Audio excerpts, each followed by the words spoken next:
dans le sentier bien clair où chevauche Perceval, s'en va un palefroid tout maigre et fatigué, marchant au pas, juste un peu devant lui. À voir bête si malingre, Perceval pense qu'elle est tombée en mauvaise main.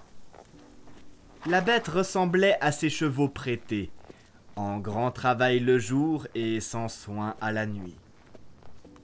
C'était là bien pauvre palefroid, maigre, tremblant de froid, tout morfondu.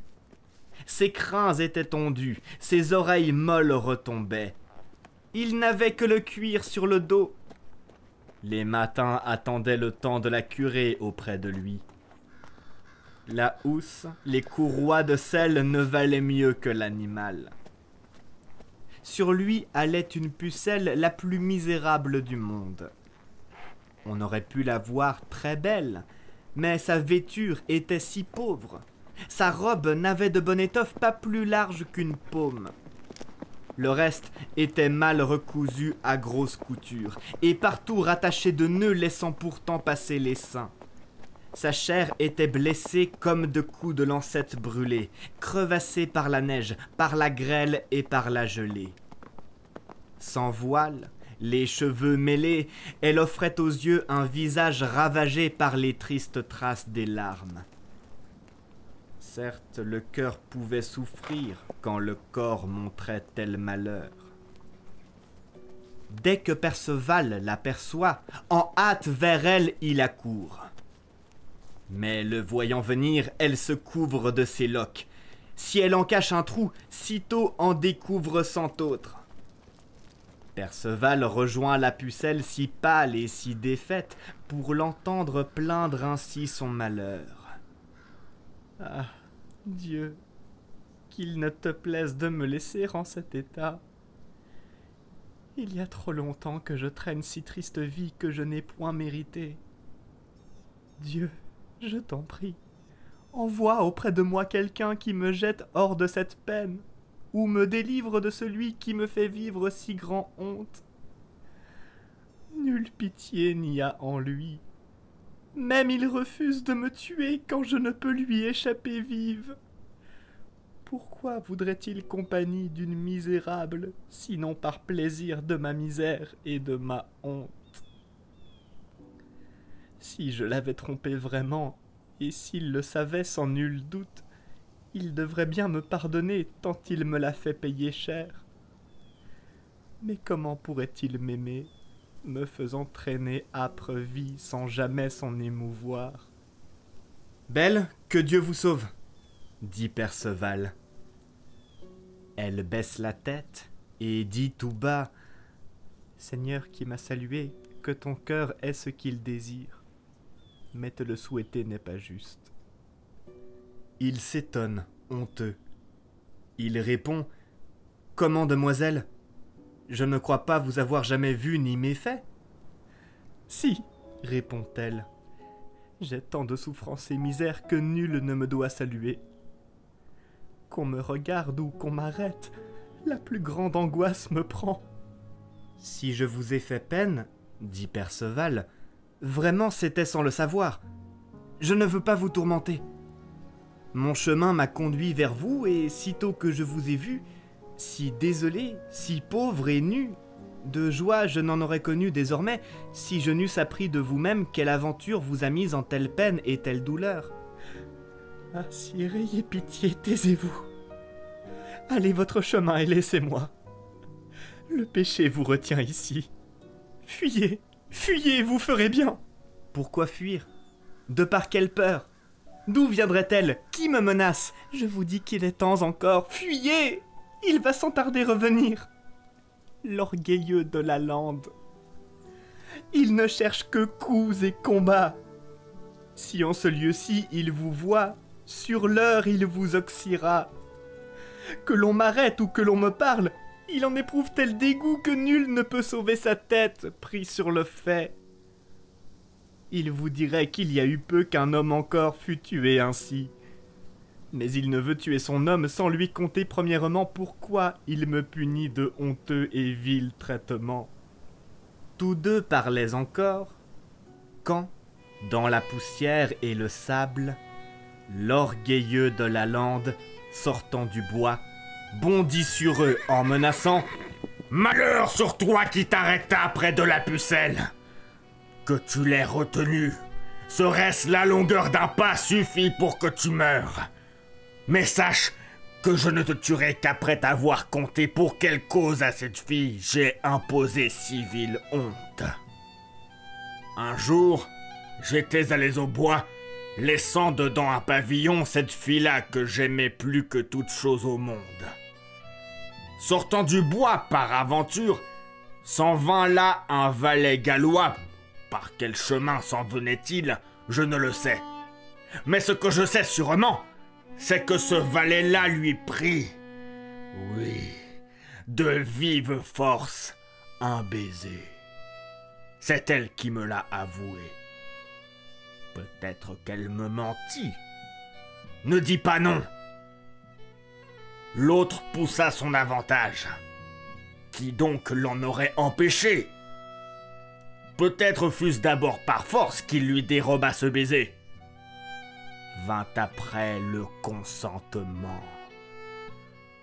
Mais qui donc pourrait jurer qu'après ce baiser, il n'y eut rien d'autre chose? Qui le croirait? L'un vient de l'autre. Qui femme embrasse et point ne pousse l'avantage, c'est que l'homme ne le veut point. Mais femme qui donne sa bouche, sans peine accorde le surplus si l'homme le veut tout de bon. Même si la femme se défend, on sait qu'elle peut l'emporter en tout moment, sinon en cette joute où elle prend l'homme à la gorge et le griffe, le mord, le tue en souhaitant de succomber. Elle veut qu'on la prenne de force. Ainsi nul gré elle n'aura. J'ai raison de croire qu'il l'a prise. Et de plus, lui a dérobé l'anneau qu'elle portait au doigt. J'en suis fâché! J'ajoute qu'après cela, il a osé boire d'un vin fort et a dégusté 2 pâtés que l'on avait gardés pour moi. Mon ami en a son loyer. Un beau loyer, comme on peut voir. Qui commet folie en pâtisse. Jamais plus ne la commettra. Quand je connus la vérité, chacun a pu voir ma colère en sachant que je n'avais tort. Je lui ai dit que son palefroid ne serait ferré ni saigné, qu'elle ne porterait jamais plus nouveau manteau, cotte nouvelle, tant que je n'aurais pas oxy celui-là qui l'avait forcé, puis lui aurait tranché la tête. Perceval écoute. Il répond « Ami, tenez pour assurer qu'elle a accompli pénitence. C'est moi qui lui ai pris le baiser. Ce fut de force. C'est moi qui lui dérobai l'anneau. Mais jamais ne fis autre chose, sauf que je mangeai un pâté et bus du vin tout à mon soûl. Mais ceci ne fut pas si sot. » L'orgueilleux de la lande dit « Par mon chef, c'est vraiment merveille de t'entendre confessant la chose. De toi-même donc, tu avoues avoir mérité la mort. » Mais Perceval sitôt répond « La mort n'est pas si près de moi que tu le penses. » Sans dire autre mot, ils foncent l'un sur l'autre. Et si furieusement se heurtent que leurs lances volent en éclats et que tous deux vident leur selle. Tombés, sitôt ils se relèvent et se battent à coups d'épée. Dure bataille et sans faillir. Pourquoi voudrais-je la décrire? Enfin, l'orgueilleux de la lande a le dessous et crie merci. Le jeune chevalier n'oublie ce que commanda le prud'homme. Jamais n'oxyre homme à merci. Alors il dit « Chevalier, par ma foi ne te ferai grâce avant que devant moi ici tu fasses grâce à ton amie. Elle n'a mérité, je te jure, d'être traitée comme tu fais. » L'orgueilleux aimait la pucelle plus que prunelle de ses yeux. Et il répond « Beau sire, vous me trouvez tout prêt à réparer. Ce sera comme vous le voudrez. Ordonnez et j'obéirai. J'ai le cœur sombre et douloureux de la voir ainsi tourmentée. » Le vainqueur dit « Tu iras donc au plus proche de tes manoirs. Tu lui feras prendre le bain et reposer jusqu'au moment où elle sera revenue en santé. Quand elle sera parée, vêtue de belles robes, tu l'amèneras au roi Arthur. S'il te demande qui t'envoie, tu répondras « C'est le garçon que vous fîtes chevalier vermeil ». Au roi Arthur, tu conteras la pénitence que tu voulus pour ton amie et la misère où elle vécut. Tu conteras à voix haute devant la cour, que tous et toutes puissent entendre la reine comme ses suivantes. Parmi elles, qui sont très belles, plus belle encore, il en est une que je prise plus que toute autre. Rien que de me voir quand j'y allais, elle avait ri de grand plaisir. Que le sénéchal la gifla si rudement que la pauvre en perdit le sens. Tu la feras chercher, je veux, et tu lui diras que rien ne pourra m'appeler à la cour du roi Arthur tant que je ne l'aurai vengé. L'orgueilleux de la lande promet, se met en route comme il fut dit, et prêt à remplir sa mission quand la demoiselle serait guérie, toute prête pour le voyage. À l'orgueilleux ne déplaisait d'emmener aussi son vainqueur, qu'il ait longtemps et repos pour panser ses plaies. Il ne peut en être ainsi, dit Perceval. Va, et que Dieu te donne la bonne aventure. Ailleurs je trouverai un logis. Il se quitte. Le même soir, l'orgueilleux fait prendre le bain à son ami. Les jours suivants, il la fait vêtir richement. Si soigneusement il la veille, quand sa beauté elle revient. Et tous vont à Carlion, où le roi tenait sa cour très privément, 3000 chevaliers seulement se retrouvant en l'assemblée, mais tous choisis. C'est donc devant toute la cour que vient l'orgueilleux de la lande se remettre docilement entre les mains du roi Arthur. « Sire, je suis votre prisonnier. De moi ferez ce que vous voudrez.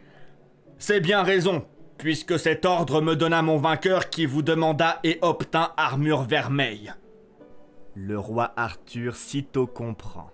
« Beau sire, désarmez-vous donc.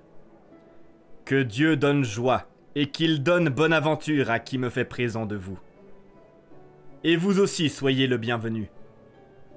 À cause de votre vainqueur, vous serez aimé et estimé en mon logis. »« Sire, autre chose il m'a demandé. Avant que je me désarme, je vous prierai mander la reine et ses filles d'honneur pour écouter mien message. » Bientôt donc vient la reine. Derrière elle, toutes ses suivantes se donnant la main deux à deux. Quand la reine se fut assise auprès du roi, l'orgueilleux de la lande dit « Dame, je vous salue de par un chevalier que j'estime et qui aux armes m'a vaincu. Il vous envoie cette pucelle, mon ami, que vous voyez. » La reine lui répond « Ami, qu'il en soit 1000 fois remercié. » Alors, comme il lui avait été dit, l'orgueilleux de la lande conte la vilainie et la misère où il fit vivre son ami. Il n'oublie rien et dit pourquoi il fit ainsi. Il demande qu'on désigne celle que frappa le sénéchal. On la lui montre, et l'orgueilleux dit, se tournant vers elle, « Celui qui m'envoya ici me commanda de vous saluer et de vous répéter tout net le serment que j'ai entendu. Dieu l'aide comme il lui demande, jamais ne viendra en cette cour avant qu'il ne vous ait vengé du soufflet que pour lui vous avez reçu. » Quand le fou entend ces paroles, de joie il bondit, s'écriant « Seigneur que, c'est pour le coup que vous allez payer la dette, et sans attendre !» Puis, le fou vient parler au roi, qui dit ensuite « Ah, sire que, comme tu fus de pauvre courtoisie quand tu te moquas du jeune homme, par tes railleries je l'ai perdu. Le reverrai-je » Le roi prie son prisonnier de s'asseoir. Il commande qu'on le désarme. De la prison, il lui fait grâce. Messire Gauvin s'est assis à la droite du roi, et il lui dit « Au nom de Dieu, sire, qui est donc ce jeune champion qui a vaincu en dur combat un chevalier aussi vaillant ?» Dans toutes les îles de la mer, non, je n'ai vu, ni connu, ni entendu nommer nul chevalier qui en prouesse et chevalerie vaille l'orgueilleux de la lande. Beauneveu, je ne le connais, mais je l'ai vu. Quand je le vis, ce fut sans oser lui poser aucune question. Il me demanda de le faire chevalier sur l'heure. Il était beau, de bonne mine. Je lui répondis volontiers. Descendez de votre monture, oui, sans tarder, qu'on vous apporte une armure toute dorée. De cette armure, il ne voulut. Il dit qu'il n'en accepterait qu'une, celle que portait ce chevalier félon qui me déroba ma coupe. C'était une armure vermeille. Que, qui était méchant, l'est encore, le sera toujours, et n'ouvre la bouche que pour dire mauvaise parole, lui cria « Frère, cette armure le roi vous donne, elle est à vous, allez la prendre !» L'autre, qui n'y voyait point de mal, se lance, oxy le chevalier à la coupe, le perçant d'un trait de javelot. Qui commença cette querelle, je ne le sais, ni la mêlée qui suivit. Mais comment douter qu'il fût présomptueux, ce chevalier vermeil de la forêt de Quincampoix, et que ce fut lui qui frappa le premier. Alors l'autre, de son javelot, lui creva l'œil, le laissant mort dessus le sol. Par la suite, si bien s'en servit, tant à mon gré, que, par Monseigneur Saint-David, que l'on honore et prie en Galles, je jure que jamais ne reposerai ni une nuit, ni l'autre nuit dans une chambre, tant que je ne l'aurai pas revu, savoir s'il est encore vivant sur terre comme dessus la mer. Et plus n'attendrai pour partir à sa recherche. Sitôt que le roi l'eut juré, tous connurent qu'il faudrait bien sans tarder se mettre en route.